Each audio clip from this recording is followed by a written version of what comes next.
Čaute priateličekovia, zdravím vás z našej pezinskej telocvične, kde by som vás chcel previesť, pretože sme tu urobili kopec veľmi dobrých updateov a je to podľa mňa takouto formou také znovu otvorenie, pretože sme tu naozaj pimpli, tak vás prevediem. Teraz otočím kameru a budem vám do toho teda iba rozprávať. Začal by som klasicky pri vstupe týmto brutálnym výhľadom, ktorý máme z gymu.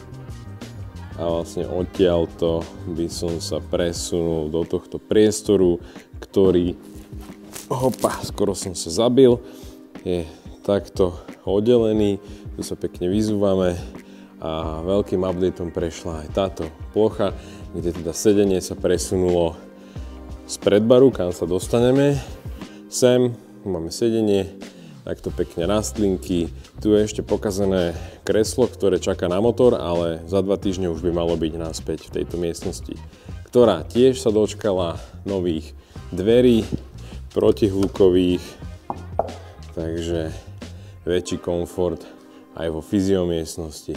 Takto len takú peknú stenu zelenú s knižkami, ale teda tá zásadnejšia zmena sa udiala tu, kde pribudlo ďalších 35 metrov štvorcových cvičebnej plochy a samozrejme ďalšie zrkadlá, ktoré sú trošku zaplískané, ale to umieme. Ďalšou zásadnou zmenou je táto chladnička, z ktorej sa veľmi tešíme. Tu zdravý šot od chalanov, od veselej bylinky, mikrobylinky, super palivo a v týchto dvoch poličkách teda býva niečo slané na zjedenie a samozrejme pravidelne koláč.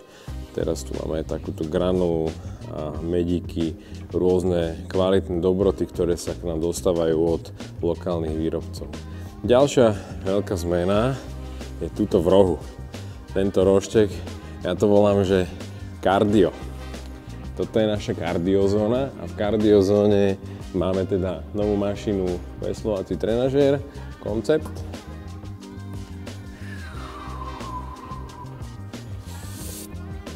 A tiež boxovacie vrece od Katsuda, ktoré sme dneska konečne zavesili. A v kardiozóne máme aj lano, agility rebrík, takže vybavenia je to dosť. Čo ešte sme doplnili, sú ďalšie kruhy zavesené, mäkké soft plio boxy a teda samozrejme, že updatujeme aj gumičky a ostatné náradie, ktoré je na funkčný tréning potrebné. Takže toľko to nejakých updateov, rozšírili sme ešte plochu, pridali sme aj skupinové tréningy, takže tešíme sa tu na vás a nezabudnite sa zaregistrovať a sledovať nás.